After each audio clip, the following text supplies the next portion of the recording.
बिस्मिल्लाहिर्रहमानिर्रहीम। अस्सलाम वालेकुम नाज़रीन, आप यूट्यूब चैनल देख रहे हैं। मैं इमरान ख़ान हूँ। नाज़रीन, मुल्तान की सराउंडिंग में हालात बहुत ख़राब हैं, बहुत ज़्यादा। अभी जो सहाफ़ी हैं उमर दराज गोंदल साहब, उन्होंने आज कुछ वीडियोस शेयर की हैं।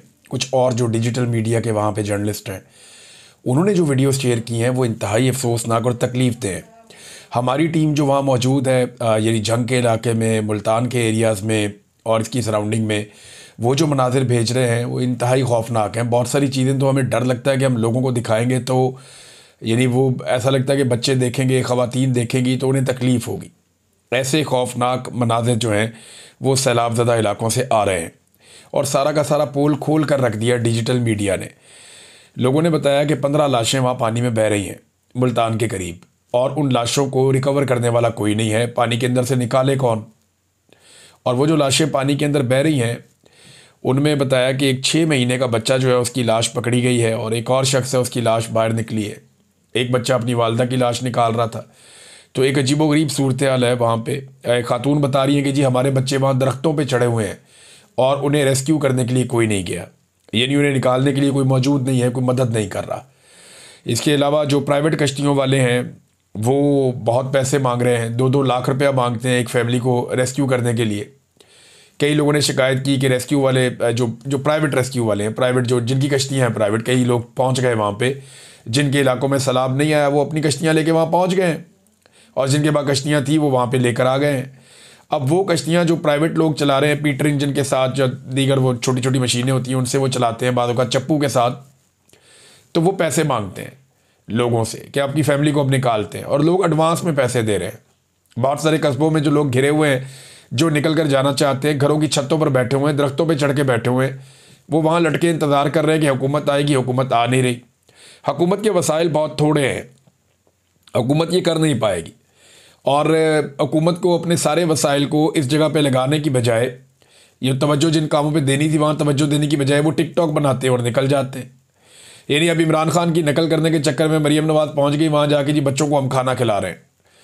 और वो जो माहौल है उसकी जब वीडियो आती है, तस्वीर आती हैं, तो लोगों को तकलीफ़ होती है, लोग बुरा भला कहते हैं। लोग हुकूमत से मुकम्मल तौर पे मायूस हो गए हैं। जब भी सैलाब मुतासरीन से बात करो तो वो हुकूमत को गालियाँ देते हैं, और ये चीज़ें टीवी चैनल पे ऑन एयर की नहीं जा सकती। अब सैलाब मुतासरीन के जो बदतरीन हालात हैं वो पाकिस्तान के इलेक्ट्रॉनिक मीडिया को ऐसा लगता है कि मना कर दिया गया कि आपने सैलाब की तबाही नहीं दिखानी। वो सैलाब की तबाही दिखाते हैं तो साथ वो बददुआएँ भी आती हैं जो आम आदमी इन्हें दे रहा है, और आम आदमी की वो मायूसी भी आती है जो इन हुक्मरानों से या इस्टेब्लिशमेंट से आम आदमी मायूस हुआ है। अब रेस्क्यू के इंतज़ार में लोग छतों पे चढ़े हुए हैं, लेकिन इन्होंने क्या किया, अपना एक मसनूई सेट लगाया, सेट लगा के वहाँ पे अपना टिकटॉक बनवाया और टिकटॉक बना के निकल गए। भाई जब लोग मर रहे हो ना, लाशें पानी में तैर रही हों, फिर आप ये ड्रामे नहीं कर सकते। जब लोगों की जानें जा रही हों, लोग भूखे हों, फाका ज़दा हो, तब आप ये ड्रामे नहीं कर सकते। लेकिन आप देखें कि इनके ड्रामे जारी हैं और ये ड्रामे लगातार करते चले जा रहे हैं। ये सारे के सारा जो है ना, एक ऐसा टोला लाकर मुसल्लत किया पाकिस्तान की मिलिट्री एस्टेब्लिशमेंट ने, जिन्हें अवाम का एहसास ही नहीं है, और ये करप्शन के अलावा कोई और काम करना जानते भी नहीं है। झूठ, करप्शन, बेईमानी, फ्रॉड, ये यही काम करते हैं। पाकिस्तान के ज़्यादातर सियासतदान यही करते हैं, क्योंकि अच्छे लोग सियासत में आए ही नहीं, और जो लोग आए उन्हें चलने नहीं दिया गया, चाहे वो किसी भी पॉलिटिकल पार्टी में आए हों। इनकी पॉलिटिकल पार्टी में भी अच्छे लोग हैं, लेकिन आप देखें वो पीछे रह जाते हैं। जो जितना बेईमान होगा, करप्ट होगा, वो आगे आ जाएगा। अभी आप ये देखें ना कि ये शाहराह भुट्टो है, मलीर एक्सप्रेस वे, इसको जनाब 54 अरब रुपए का ये मंसूबा है। हलीम आदिल शेख साहब बता रहे थे 54 अरब रुपए का मंसूबा है, और इसका पूरा एक हिस्सा एक बारिश में ही बह गया। ये अभी हाल ही में बिलावल से इफ्तिताह करवाया इन्होंने, बड़े इश्तिहारात लगाए, करोड़ों रुपया लगा दिया अखबारों पर इधर उधर कि जनाब हमने कमाल कर दिया। अरबों रुपए की तो ये अपनी मशहूरी करते हैं हर महीने कि ना बड़ा कमाल कर दिया, बड़ी ज़बरदस्त हाईवे बनाई है हमने। वो बह गई हाईवे पहली बारिश में। ये हालात हैं कराची के। कराची के कई इलाकों में जो है वो पानी खड़ा है और उसकी वजह से लोगों का नुकसान हो रहा है। कई दफ़ा हमने देखा कराची में गाड़ियाँ पानी पर तैर रही हैं, कई मरतबा हमने देखा मोटरसाइकिलें लोगों की डूब गई हैं, कई मरतबा हमने देखा कि लोग अपने घरों से पानी निकाल रहे हैं। लेकिन ये इतने मुतमईन है, इतने मुतमईन है, ऐसा लगता है कि जैसे कुछ हुआ ही नहीं। आम आदमी का नुकसान हो, इन्हें फिक्र ही नहीं होती, इन्हें परवाह ही नहीं होती कि आम आदमी का नुकसान हो गया। अब मरीम नवाज़ ने गुजरात का दौरा किया, वहाँ पे इंतज़ामिया ने चूना लगाया मरीम नवाज़ को और मरीम नवाज़ ने चूना लगाया आवाम को। जबकि हकीकत ये है कि अभी भी गुजरात के कुछ इलाकों से पानी नहीं निकल सका। ये अभी लोग सोशल मीडिया पे डाल रहे हैं कि जनाब 8 दिन हो गए हैं गुजरात में बारिश को रुके हुए, 8 दिन हो गए। 8 दिन पहले वहाँ बारिश हुई थी, वो 8 दिन से वहाँ जो पानी खड़ा है अभी भी कुछ इलाकों में अभी भी खड़ा है, और वो पानी हुकूमत निकालने में नाकाम है। मच्छर पैदा हो रहे हैं, बीमारियाँ पैदा हो रही हैं, गैस्ट्रो के केसेस हैं। तो ये हुकूमत एक नाअहली की पूरी एक दास्तान है, जिनके अंदर कैपेसिटी नहीं, इनकी पूरी तवज्जो अवाम को कुचलने पर रही है। क्यों देखिए, एक पॉलिटिकल पार्टी पूरी अवाम ही उसके साथ है ना। इन पाकिस्तानियों की बड़ी तादाद उस पॉलिटिकल पार्टी के साथ खड़ी होगी, तो इन्होंने पाकिस्तानियों से दुश्मनी कर ली। अब पाकिस्तानियों को खिदमत करने की बजाय पाकिस्तानियों को मारने के काम पे लग गए। उसी काम में इन्होंने अपने 3 साल 3.5 साल ज़ाया कर दिए, कोई तैयारी किसी चीज़ की नहीं की, अब नतीजा भुगत रहे हैं। गुजरात से 8 दिन बाद भी कई इलाकों से पानी अभी तक नहीं निकला है। और एक वार्निंग नाज़रीन मैं आपको दे रहा हूँ, हालात इतने ख़राब हैं कि हुकूमत के पास गंदम के ज़खायर बहुत कम रह गए हैं। जो पंजाब हुकूमत है उसने एक बड़ी गंदी पॉलिसी अपनाई और उन्होंने किसानों को रोल कर रख दिया। किसानों को मजबूर किया कि वो अपनी गंदम 2000 रुपये में बेच दें, तो बेचारे अपनी औने पौने गंदम बेच के किसानों ने नुकसान उठा लिया।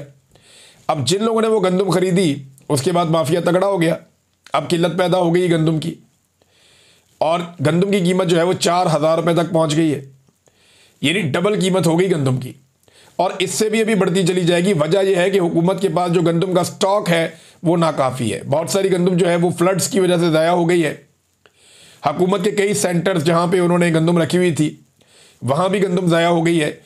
तो आटे का एक बड़ा शदीद बहरान पैदा होने जा रहा है गंदम की और आटे की। पाकिस्तान में अब किल्लत रहेगी आने वाले महीनों में, और पाकिस्तान को बाहर से गंदम इंपोर्ट करनी पड़ेगी। अगर आपने अभी गंदम इंपोर्ट ना की या बाहर से गंदम मंगाने का बंदोबस्त ना किया तो पाकिस्तान जो है वो आटे की किल्लत से दो चार होगा। देखिए, बचने के लिए कर क्या रहे हैं कि खैबर पख्तूनख्वा में जो आटा जाता है उसकी सप्लाई बंद कर दी गई है। दीगर कई इलाकों में जो आटा जाता है उसकी सप्लाई रोक रहे हैं पंजाब हुकूमत के लोग, और ये शिकवा खैबर पख्तूनख्वा के जो अरकान असम्बली हैं वो कर रहे हैं कि हमारे साथ ये ज़्यादती शुरू हो चुकी है और यहाँ किल्लत पैदा की जा रही है। तो जब ये किल्लत पैदा की जाएगी, माफिया इसमें इन्वॉल्व होगा और फिर ये ज़्यादा पैसे कमाएंगे, ये अपने पैसे को 3 गुना 4 गुना करेंगे। और ये सारी हुकूमत इसके अंदर मुलव्वस है। अगर मुलव्वस ना होती तो गवर्नेंस के जरिए से इन चीज़ों पे कंट्रोल किया जा सकता था, लेकिन इन्होंने जानबूझकर चीनी का और आटे का बार बार बहरान पैदा किया ताकि सैकड़ों अरब जो है वो चला जाए इनकी जेबों में। और यही गेम अब ये दोबारा खेल रहे हैं। अब देखें ना, पाकिस्तानी किसान को फ़ायदा नहीं दिया, उसको मजबूर किया कि ओने पोने अपनी गंदम बेचे। अब ये जाएंगे आलमी मार्केट में, वहाँ से गंदम खरीदेंगे, जो बाहर दुनिया के किसान हैं उन्हें फ़ायदा देंगे, दूसरे मुल्कों को फ़ायदा देंगे, अपने अरबों डॉलर खर्च करेंगे, लेकिन पाकिस्तानी किसान को फ़ायदा नहीं देंगे। यही गंदी हरकत इन्होंने पहले भी की थी और यही गंदी और घटिया हरकत ये दोबारा करने जा रहे हैं। अब मैं जहाँ गंदम की और आटे की बात कर रहा हूँ, ये बात बिलावल से सहाफ़ी पूछना चाहते थे। बिलावल वहाँ पे एक मीडिया टॉक किया और सहाफ़ी सवाल करना चाहते थे। बाद में सहाफ़ी ने कहा कि सर हमारा सवाल ही आपने नहीं लिया, और वो सहाफ़ी दूसरा कहता रहा कि सर आटा महंगा हो गया, सर आटा महंगा हो गया, और बिलावल ने उनको देखकर मुंह चढ़ाया। ये ज़रा देखें छोटी सी वीडियो आप, ये देखें ये मुंह चढ़ा रहा है, ये है सियासतदान? ये देखें, ये सियासतदान लगता है आपको? भी कैसे नमूने लाके आपने मुसल्लत कर दिए हैं, जो मजाक उड़ाता है लोगों का। ये जब असेंबली में चलता हुआ जाता है तो इसकी वॉक देख के बंदा परेशान हो जाता है कि पता नहीं ये दुनिया के किस मुल्क का हुक्मरान है। अजीबोगरीब किस्म के लोग हैं भाई, कहाँ से लाके ऐसे नमूने पाकिस्तान के ऊपर उन्होंने मुसल्लत कर दिए। जो ज़हनी मरीज़ इनको मिलता है, जो बाइपोलर का इनको मरीज़ इनको मिलता है, जो इनको कोई एहसास कमतरी का शिकार बंदा मिलता है, उसको लाकर पाकिस्तानियों पे मुसल्लत कर देते हैं। और भाई कोई नॉर्मल आदमी आपको नहीं मिलता। ये पाकिस्तान की मिलिट्री एस्टेब्लिशमेंट को चाहिए कि पाकिस्तानी अवाम को फैसला करने दें। उनके फैसलों की वजह से ऐसे घटिया और अजीबोगरीब नमूने पाकिस्तान पर मुसल्लत हो गए हैं। ये ज़रा बिलावल साहब की आप वीडियो दोबारा देखें, ये देखें रोने की एक्टिंग कर रहा है सहाफ़ी को, देखे रोते रहो तुम। कैसी बचकाना हरकत है और कैसी घटिया हरकत है। क्या ये हरकत सेब देती है एक ऐसे आदमी को जिसको एक बड़ी पॉलिटिकल पार्टी का चेयरमैन बनाया गया एक पर्ची के ऊपर कि जनाब ये पर्ची है, इनकी अम्मी ने कहा सी कि इन्हों बना दो, इनकी वालदा शहीद होगी, इसको बना दो। क्यों भाई, कोई डेमोक्रेसी है मुल्क में या नहीं है? और सारों के सारों ने उसकी गुलामी भी शुरू कर दी। हद है। वैसे अलीमा खानम का एक स्टेटमेंट आया नाज़रीन इमरान खान से रिलेटेड, ये स्टेटमेंट मैं आपके सामने रखता हूँ। उन्होंने कहा जी कि आज इमरान खान ने 2-3 बड़े अहम पैगाम दिए हैं। पहले तो इमरान खान और बुशरा बीबी के बारे में बता दूं, क्योंकि इमरान खान की सेहत के बारे में काफ़ी अफवाहें होती हैं। इमरान खान की सेहत माशाल्लाह बहुत ज़बरदस्त है, वो बिल्कुल अच्छी सेहत में है और उनको कोई ऐसा मसला नहीं है। सिर्फ ये है कि हमारी फैमिली ने दरख्वास्त डाली है कि उनका मुकम्मल चेकअप हो, क्योंकि लोग कह रहे हैं कि हो सकता है उनको कुछ दिया गया हो, इसलिए हम मेडिकल चेकअप उनका मुकम्मल करवाना चाह रहे हैं। हाँ, बुशरा बीबी की तबीयत अच्छी नहीं है, उनको चक्कर आ रहे हैं कुछ दिनों से, और उनके लिए आज एप्लीकेशन डाली गई है कि एक स्पेशलिस्ट डॉक्टर आकर उनका मुआयना करे, लेकिन डॉक्टर ने कोई ख़ास ऐसी बात नहीं बताई। तो इसलिए आज बुशरा बीबी के लिए एप्लीकेशन डाली गई है कि स्पेशलिस्ट आकर उनका मुआयना करे, क्योंकि चलते वक्त वो कहती हैं कि मुझे चक्कर आते हैं और उनके लिए अब हमें डॉक्टर चाहिए। ये तो हो गई उनकी सेहत के बारे में दोनों की बात। आगे जो इमरान खान ने जहाँ से शुरू किया और उन्होंने बड़ी ताकीद करके मुझे कहा और मुझसे पूछा, क्या आप उनको बताते नहीं हो कि ये इमरान खान का पैगाम है? मैंने कहा मैं बताती हूँ कि ये इमरान खान का पैगाम है। तो कहते हैं फिर आप को क्यों अटैक करते हैं? मैंने कहा ताकि आपकी आवाज़ बंद हो जाए। इसलिए उन्होंने कहा ये यहाँ से शुरू करो कि जो मैं कह रही हूँ वो इमरान खान का पैगाम है। अच्छा, ये इमरान खान साहब ने कहा कि बाहर जब आप जाती हो आपके साथ जो बदतमीज़ी करते हैं, कभी कोई सहाफ़ी छोड़ दिया, कभी कोई और बंदा छोड़ दिया, कभी कोई अंडा मार दिया, तो आप बताती नहीं हो ये बात इमरान खान ने की है। वो कहती है मैं बताती हूँ, लेकिन आपका पैगाम वो बाहर नहीं आने देना चाहते। तो इमरान खान ने कहा कि अब यहाँ से शुरू करना जाके कि जो मैं कह रही हूँ वो इमरान खान ने कहा है या ये इमरान खान का पैगाम है। इससे उन्होंने शुरू किया कि 1971 में एक सानिया हुआ जिसके अंदर एक शख्स जो जनरल याया खान था, इस वक्त वो इंचार्ज था, मार्शल लॉ इसका था, और पाकिस्तान, मशरकी पाकिस्तान और मगरबी पाकिस्तान दोनों अलग हो गए। कहते हैं कि इस साने के बाद एक हाई लेवल कमीशन बना जिसको हम हमूद रहमान कमीशन कहते हैं। इसके अंदर chief justice of Pakistan, Sindh high court और पंजाब हाई कोर्ट के चीफ जस्टिस इस कमीशन को हेड कर रहे थे। 4 साल उन्होंने लगाए तहकीकात में, कई 100 लोगों को उन्होंने इंटरव्यू किया। उनकी एडवाइजरी टीम में एयरफोर्स, आर्मी और नेवी के नुमाइंदे शामिल थे जिन्होंने उनकी मदद की ये रिपोर्ट तैयार करने में। और इसकी जो फाइनल कंक्लूजन थी उसमें यह था कि जो जनरल याया खान था उसने अपनी ज़ात के लिए, अपने इक़्तिदार को लंबा करने के लिए ऐसे फैसले किए जिनकी वजह से पाकिस्तान टूटा। सबसे अहम फैसला ये था कि सबसे बड़ी जमात जो थी जिसके सरबराह मुजीबुर रहमान थे, अवामी लीग, उसको उन्होंने दबाया। मैंडेट को इन्होंने कबूल करने से इनकार किया, मुजीबुर रहमान को जेल में डाला और ये सोच करके मगरबी पाकिस्तान में अपने आप को ज़्यादा नशिस्तें दिखाएंगे। और इसके बाद उन्होंने 24 मार्च 1971 को मुजीबुर रहमान के साथ मुज़ाकरात भी किए, लेकिन उसी रात फुल फ्लैज ऑपरेशन शुरू कर दिया जिसमें कहा जाता है कि कई लाखों लोगों की जानें गई और पाकिस्तान टूट गया। इमरान खान यही बताना चाहते थे कि देखें, एक शख्स जैसे याया खान ने अपने इक़्तिदार की खातिर फैसले किए, आज पाकिस्तान में बिल्कुल वही हालात हैं। इमरान खान कहते हैं कि आप ये देखें कि 9 मई कैसे हुआ। 9 मई में ये कैसे मुमकिन है कि एक ही रात में 10,000 लोगों को शनाख्त करके गिरफ्तार कर लिया गया बगैर तहकीक और बगैर सबूत के? आपने 10,000 अफराद को कैसे पहचान लिया? उसका मतलब है कि ये सब पहले से एक मंसूबा था। जिन लोगों ने इमारतों की CCTV फुटेज हटाई वही असल किरदार है। इमरान खान के मुताबिक जनरल आसिम मुनीर ने यह सब कुछ इसलिए किया ताकि PTI को ख़त्म करने की शुरुआत हो। ये एक फॉल्स फ्लैग ऑपरेशन था। इसी बहाने हज़ारों कारकुनान को गिरफ्तार किया गया, पार्टी का झंडा दबाया गया और जो भी उम्मीदवार खड़ा होता उसे हरासा किया जाता। लेकिन इस सब के बावजूद 8 फरवरी को एक इनकलाब आया। बगैर इंतखाबी निशानात के भी अवाम ने जुल्म के निज़ाम के खिलाफ वोट डाला और PTI को 2/3 अक्सरियत मिली। मगर अगले ही दिन 9 फरवरी को पूरा इलेक्शन चोरी कर लिया गया। इमरान खान याद दिलाते हैं कि कमिश्नर रावलपिंडी ने खुद कहा था कि मेरा ज़मीर गवारा नहीं करता, 50-50 हज़ार वोटों पर PTI जीत रही थी, लेकिन हमने इनके नताइज बदल दिए। बाद में बताया जनाब कमिश्नर का दिमाग ख़राब हो गया, फिर उसे गायब कर दिया गया। आज कोई मीडिया पूछता ही नहीं वो कहाँ है। इसके बाद 9 मई के केसेस के नाम पर मजीद सजाएं देना शुरू हुई। अब PTI की जीती हुई नशिस्तें भी एक एक करके छीनी जा रही हैं। मिसाल के तौर पर एजाज चौधरी को नाअहल करके इनकी सीट राणा सनाउल्लाह को दे दी गई। इसी तरह नाजायज़, नाअहली और झूठे मुकदमात के ज़रिए नशिस्तों पर कब्ज़ा किया जा रहा है। इमरान खान ने कहा कि आप इन लोगों की हुकूमत को जायज़ हैसियत ना दें। हालिया ज़िमनी इंतखाबात के बारे में उन्होंने कहा कि ये लोग पहले अवाम को नाजायज़ सज़ाएँ देकर नशिस्तें छीनते हैं और फिर इन्हीं नशिस्तों पर दोबारा इंतखाबात करवा कर कब्ज़ा कर लेते हैं, इसलिए इनको जायज़ तस्लीम ना किया जाए। आखिर में इमरान खान ने कौमी असम्बली के तमाम अरकान को खराज तहसीन पेश किया जिन्होंने अपनी कमेटियाँ छोड़ दी उन्होंने कहा कि अरकान असम्बली ने इस्तीफ़ा दे दिया, अपनी मुराद वापस कर दी। अब इमरान खान ने आज जो नई हिदायत दी है उनके मुताबिक सेनेट की तमाम कमेटियों से भी इस्तीफ़ा दिया जाए। जितने भी सेनेटर्स किसी कमेटी में बैठे हैं सब कमेटियों से अलग हो जाए। ये इनकी आज की हिदायत है। और साथ ही कहा कि कुछ दिनों बाद मैं अगला लायामल दूंगा। तीसरा नुकता, इमरान खान फिक्रमंद थे खैबर पख्तूनख्वा में जारी ऑपरेशन। उन्होंने कहा कि यह ऑपरेशन फ़ौरन रोका जाए। बादी में जब ANP की हुकूमत में ऐसा ऑपरेशन हुआ था उसका नतीजा उल्टा निकला था। इस तरह के ऑपरेशन में पुलिस के एहलकार भी शहीद हो रहे हैं, दूसरी तरफ आम लोग भी मारे जा रहे हैं। इससे दहशतगर्दी मजीद बढ़ेगी, कम नहीं होगी।